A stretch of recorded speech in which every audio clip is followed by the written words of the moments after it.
जय शिवराय मित्रांनो. छत्रपती शिवाजी महाराजांनी स्वराज्य स्थापनेची शपथ घेतलेले रायरेश्वराचे मंदिर तर आपल्याला माहितच असेल. याच रायरेश्वराच्या पठारावरून अगदी समोर दिसतो तो केंजळगड. महाबळेश्वराच्या डोंगर रांगांमध्ये रोहिड्याच्या बाजूलाच गांधी टोपीसारखा आकार असलेला हा ट्रेक मध्यम श्रेणीमध्ये मोडतो. परंतु इथे ट्रेकसाठी वाटाड्या अथवा पूर्वानुभवाची गरज नाही. भोरच्या वाटेने रायरेश्वराला जाताना जवळपास 25 किलोमीटर अंतरावरती घाटामध्ये कातळ भिंतीजवळ डावीकडे वाट जाते. वाटेने थोडे पुढे गेल्यावर केंजळाई मातीचे मंदिर आणि 10 ते 12 घरांची वस्ती लागते. या ठिकाणी असलेल्या प्राथमिक शाळेपाठीमागून ट्रेकला सुरुवात करावी. 15 ते 20 मिनिटाच्या झाडीतील वाटेतून आपण किल्ल्यासमोरील छोट्या पठारावरती येतो. इथून एक वाट कातळ भिंतीला लागून पायऱ्यांपर्यंत येऊन पोहोचते. केंजळगडाचे मुख्य वैशिष्ट्य म्हणजे या ठिकाणी अगदी अवघड जागेत कातळात कोरलेल्या 55 उंच आणि प्रशस्त अशा पायऱ्या संपल्यानंतर डावीकडे उद्ध्वस्त देवळीची रचना आहे. इथून पुढे किल्ल्याच्या पठारावरती पोहोचतो. उजव्या बाजूला केंजळाई देवीचे छप्पर नसलेले छोटे मंदिर आहे. गडावरती उद्ध्वस्त वास्तूंचे अवशेष असून पूर्ण पठार जवळपास 1 तासात फिरून होते. गडावरती 2 चुन्याचे घाणे तसेच एक छप्पर नसलेली परंतु भिंती अजूनही शाबूत असलेली इमारत दिसते. ही इमारत दारुगोळा कोठार असल्याचे सांगितले जाते. गडाच्या दक्षिण बाजूला पिण्याच्या पाण्याची टाकी असून त्यात 12माही पाणी असते. गडाची रचना भोजराजाने 12व्या शतकात केल्याचा उल्लेख आहे. नंतर काळानुरूप हा किल्ला वेगवेगळ्या राजवटींच्या आधिपत्याखाली होता. रायरेश्वराला भेट देत असाल तर अगोदर केंजळगडाला भेट देऊन रायरेश्वरावरती जावे. आपला निसर्ग संपन्न महाराष्ट्र आणि नरेंद्र मेसे यात्री तुम्हाला भटकंतीची वेळ लाव ही सदिच्छा. धन्यवाद.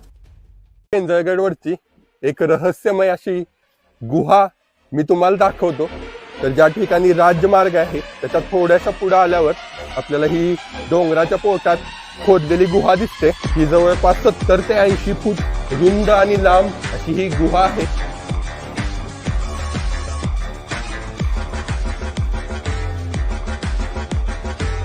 तर आपण बघूया कुठपर्यंत आपल्याला जाता येते.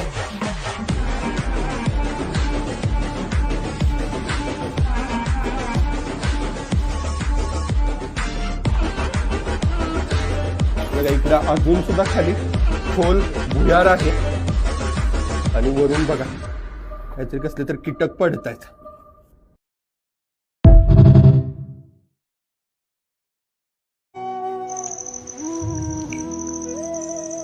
केंद्रगडला जाताना हा रस्ता आहे. शाळेच्या मागणं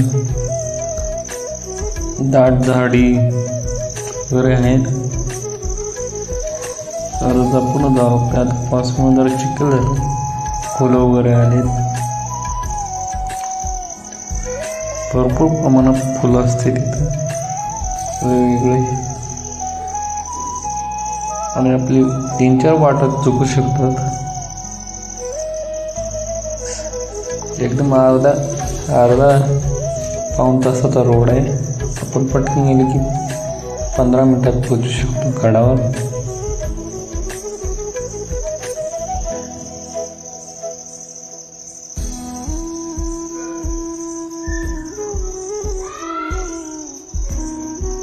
तर इकडे एक वाट तिकडे एक वाट म्हणून आपण वरनं जात आहोत.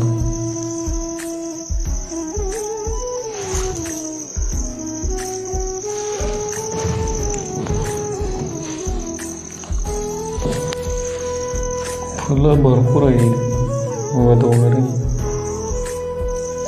वाट चुकलं नाही आपण. आपल्याला बुरुज दिसत आहे. बरोबर जात आहोत. आपण जात असताना केंद्रगडच्या बुरुजाखाली एक मोठा भुयार दिसत होता. गुहा त्याला म्हणतात. या गुहेमध्ये एकदम 70 फूट आहे आत. त्यात कुठलेही जनावर राहू शकतात. पण जरा सावधगिरी बाळगली.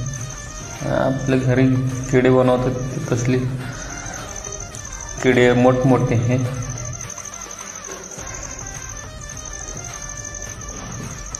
वरे जात आहोत आपण.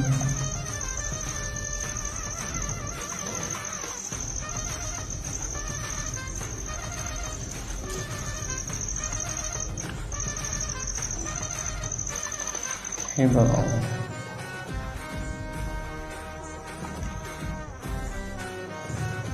हे आहे कातळ पायऱ्या.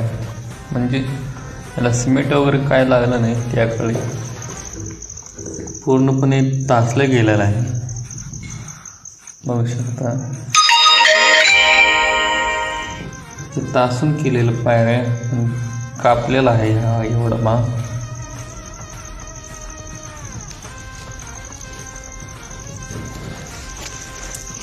पण याला कातळ पायऱ्या म्हणतात. कुठेही पूर्ण जो पर्वत भी मुझको रोके, मुझे रोके, मैं तो करूं से कदमों पर